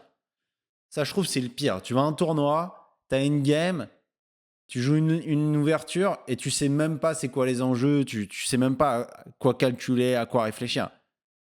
Ouais, ça, c'est horrible comme sensation. Ça, je déteste. Je devrais peut-être passer la. Ouais, t'as peut-être raison, ouais. T'as peut-être raison. Après, je sais pas si. Ouais.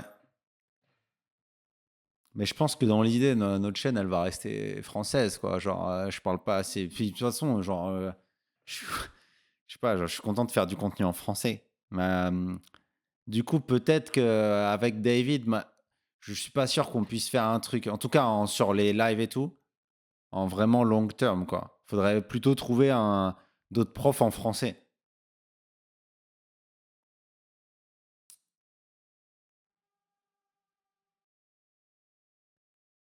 Ouais, le Road to 2000, je suis en train de travailler Eizu au corps, hein.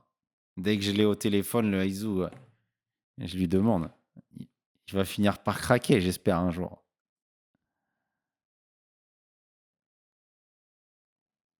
Ouais, voilà, X, je suis d'accord avec toi. Les échecs en anglais, c'est pas si dur en vrai. Non, t'as raison, mon cher Pipo. Oh, la team. Putain, j'ai mal au ventre. Je sais pas pourquoi j'ai mal au ventre. J'ai rien bouffé depuis hier soir. Je sais pas pourquoi j'ai mal au ventre. C'est un truc qui m'arrive jamais d'avoir mal au ventre. Ok. Je vais aller manger. Et après, j'ai prévu de capter le go de Julien Sang qui m'a dit qu'il est arrivé à Budapest là. Donc, je sais pas. Je proposais d'aller faire un petit ping-pong. Je sais pas s'il a du niveau, le J-Song en ping-pong. Sinon, on va juste prendre un petit chocolat et tchatcher des meufs. Non, c'est une blague. Ouais, là, après, je fais du calcul. En ouverture, franchement, je vous dis la vérité, là, j'ai pas tenu ma routine d'ouverture de faire ce que je vous dis au club, les 2 parties par jour, analyse, j'ai pas fait. Donc, mais bon, on peut pas. À un moment, t'es humain, la journée, elle fait 24 heures. Ok, je fais au mieux.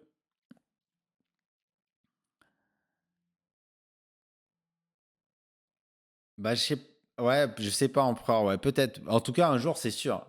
C'est sûr qu'un jour, on fera les commentaires avec le GOAT en même temps, ouais.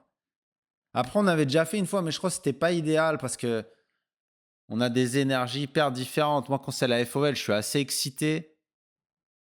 Pas évident de commenter à deux sur des cadences aussi rapides, mais ouais, à réfléchir. Ouais, il y aura aussi Mark Kennen, il y aura Samatsa, donc il y aura des trucs sympas. Ah ouais, par contre, Par contre, c'est sûr qu'on peut faire on peut envisager de faire un live, ouais, ça peut être une idée de fou. Pas forcément, ouais, je sais pas sur quoi, mais on peut imaginer ça, carrément, carrément. Bon la team, je meurs de faim. En tout cas, merci à tous ceux qui suivent assidûment les lives, ça fait hyper plaisir. On parlait de faire un live peut-être Chess Soldier avec le go de Jisung.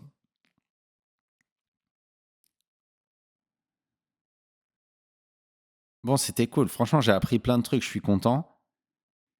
Franchement, je sais pas vous, mais moi, genre un cours comme ça et tout, si j'ai un truc à manger, je pourrais prendre un cours pendant toute la journée. Genre, je pourrais prendre 8 heures de cours sur la Réti, genre, je me lasserais pas. Genre, c'est vraiment cool. Et je pense vraiment que, en fait, la progression aux échecs, c'est juste une question de.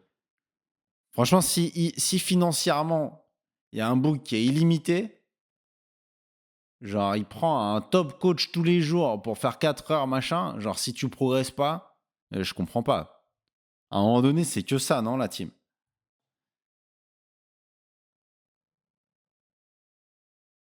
Ouais.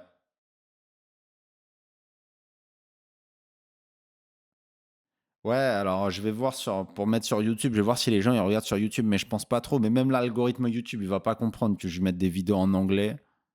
Genre, ouais. Faut faire les devoirs seul à un moment. Ouais, mais imagine, t'as pas. Parce que, ouais, mais dès que tu travailles tout seul, c'est un peu plus emmerdant, on va pas se mentir. Mais imagine, tu peux tout le temps. Genre là, on te pose des questions, tu réfléchis, tu calcules, comme je suis avec Gabriel, comme je suis avec. À un moment, tu deviens un monstre. Même si t'as pas un talent, franchement, si tu deviens pas fort, à un moment, je comprends pas.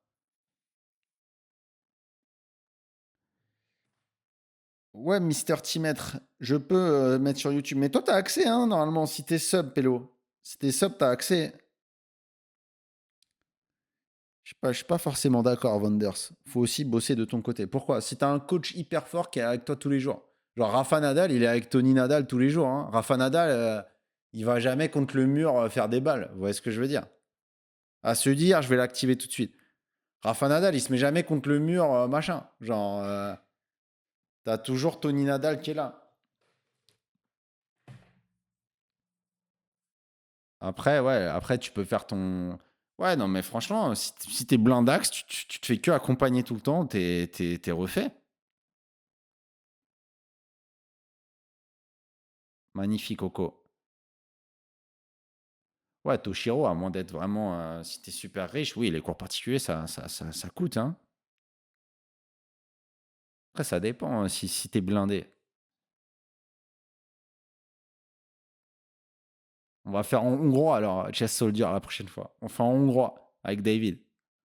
On se fait un défi, on doit suivre le cours de la Réti, ligne principale en hongrois. Je suis pas sûr, Manders, franchement. Bah, je sais pas, mais pourquoi en fait? Si tu peux être accompagné tout le temps et que tu préfères, pourquoi tu veux faire les trucs seul? Ok, Ronaldo, il va peut-être à la salle de sport un peu tout seul, machin, ouais. Bon,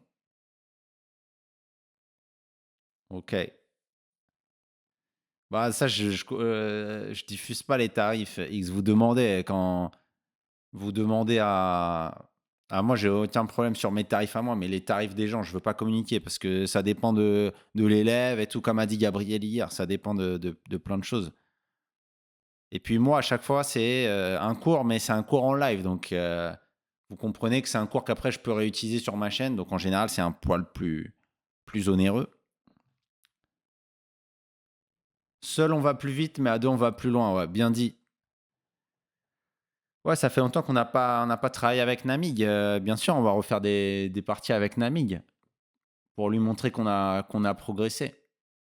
Après, je trouve que c'est trop bien d'avoir des invités différents sur la chaîne. Genre, je suis trop content qu'il y ait David, Gabriel, la dernière fois Baki. Genre, c'est trop bien de voir des gens. Genre, je suis content de vous présenter des forts joueurs. J'espère, Victor. Qui veut aller loin ménage sa monture. Ouais, exactement. Bien dit. Mon budget, genre, je me laisse pas aller parce que Franchement, si je pouvais, j'investirais plus. En vrai, les sous, j'investis beaucoup dans les cours. Je sais pas, ça dépend. En moyenne, sur l'année qui vient de s'écouler, c'est pas loin de 1 000 € par mois quand même. Peut-être j'abuse. Ouais, en moyenne, peut-être pas, je sais pas, mais ouais, je lâche des sous quand même. Ouais, je lâche des sous quand même. Je lâche des sous. Et encore, je me restreins beaucoup. Genre, ouais. Ah, mais moi, après, c'est le truc, genre, je sais pas, moi, j'ai toujours. Enfin, non, j'ai pas toujours, justement. J'avais pas ça quand. Moi, quand j'étais gamin, j'ai jamais pris un cours particulier ou quoi. C'était pas dans les. Ok, mes parents, ils étaient pas dans ces bails, cours particuliers et tout. Ils connaissaient même pas le truc, tu vois. J'ai toujours fait à la débrouille. Mais en vrai, depuis que j'ai commencé, et le premier, c'était Nami, avec qui j'ai fait les cours particuliers en 2017. Quand t'as. Après, maintenant, ouais. Mais franchement, si je prenais pas ce budget court, machin, et que j'arrivais à 40 ans et j'ai échoué dans mon truc de GM, j'aurais des regrets. Je me dirais, Jo, t'as pas tout fait pour essayer d'y arriver. Je me dirais, Jo, t'as pas tout fait. Donc là, j'essaye de mettre le paquet. Et encore, voilà. C'est pour ça que plus YouTube, ça va marcher, plus ça sera possible de faire des cours. Il y a d'autres invités que j'aimerais. Voilà, genre, il y a plein de trucs qu'on peut faire.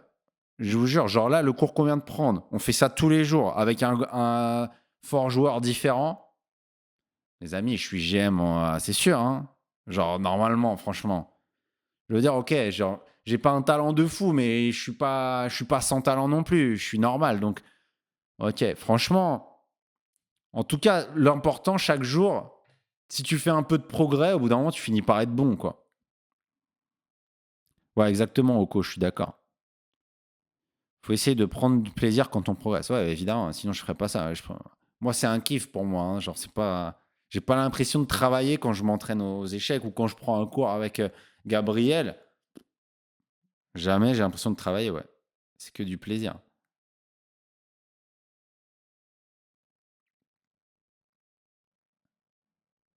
Tu dis, tu vas concrétiser ton idée de streamer des parties. Merci à Soumis du Cuir. Soutiens un papa qui te kiffe malgré ses 60. Comment ça, soutien un papa? Ok, c'est un message. C'est genre, tu fais comme à la radio, Soumis. T'es venu et t'as envoyé un message à ton père à travers ma chaîne Twitch. Ouais, c'est la radio, c'est. Je comprends pas. Le mec, je pensais que c'était soutien pour moi, mais non, mais il m'offre un sub et il soutient son père. C'est quoi le bail? Bon, je vais aller à ma petite cantine. Je suis cuit. Envoyez vos dédicaces. Toi, quand j'étais gamin, il y avait ça là sur les chaînes télé. Chacun envoyait ses messages. Et moi, je comprenais pas. Genre, il y avait Cindy qui envoyait à Stéphane, ouais, la meilleure chose qui me soit arrivée dans la vie ou quoi. Et genre, il y a des messages. Mais comment tu veux que ton interlocuteur, il capte ton message? C'est une dinguerie. Je comprends pas. Ouais, je t'aime fort, bébé, à Cédric29. Genre, j'étais là, mais comment il va voir ton message, Cédric? Et comment il va savoir que c'est toi, même? Ça, c'est un truc que j'ai jamais compris quand j'étais gosse. C'était une énorme question quand j'étais gamin. Papa répond. Bientôt, on va faire l'émission sur Twitch. Après 10 ans, je retrouve un tel. Vous vous souvenez de l'émission avec ce grand gars? Ça passait sur TF1. Ce grand gars et ce petit gros à lunettes. Et genre, il y avait quelqu'un qui avait vu une serveuse à McDo et 10 ans après, il lui disait, ouais, tu te souviens? Et il se voyait dans le petit écran là-haut. Ouais, tu te souviens? Et la meuf, elle était là. Non. Ouais, mais tu te souviens, je t'avais vu au mois de mai à McDo euh, à Bondy et je t'ai commandé un sundae et tu m'avais rajouté pas mal de caramel. Ah, je suis cuit. Ah, mais vraiment. Ah, tu m'avais mis un supplément caramel et tu m'avais pas fait payer. Et moi, j'ai vraiment un coup de foudre et voilà, du coup, je suis là sur le plateau et... Ah, les gens sont vraiment fous, putain. Ouais, exactement, Anaïs. Toi, t'as quel âge, Anaïs? Je crois que t'es un poil plus vieille que moi, non? Ah, le gentleman. Je crois que t'es un poil plus vieille que moi. Ouais, merci, Alcomix. Il n'y a que la vérité qui compte. Ah, putain, vous savez ce qu'on doit se faire un jour? Un jour, on se fait un... Comment ça s'appelle? Quand on voit des vidéos, on commente. Moi, je dois faire avec vous Top Chef et il n'y a que la vérité qui compte. Franchement, si on se fait un réact de ça, on va mourir de rire, hein, franchement, la team. Ça va, laisse trop là. 42, c'est honnête. Live réact de cette émission-là. Non, mais c'est... On devient fou. Ok, j'avais dit à Gisson que j'étais dispo à partir de 14h, sachant que je dois manger. Je vous laisse, la team. Trop hâte de reprendre les lives. Demain, j'ai mon tournoi qui commence, donc on va pas live, mais je vais essayer de vous sortir les road to GM. Et sur la chaîne replay, j'essaie de vous sortir des vidéos là, vraiment soon.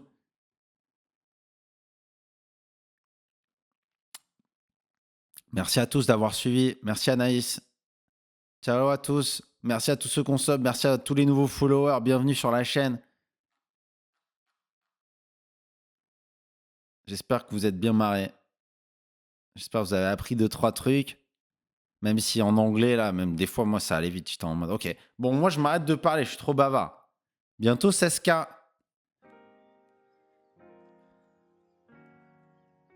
Si, demain, il y a cours. Hein. Demain, il y a cours. Si je vous ai rien communiqué, c'est que ça bouge pas. Mais d'ailleurs, ouais, je vais faire un petit message au club en ligne pour rassurer tout le monde. Merci, Anaïs.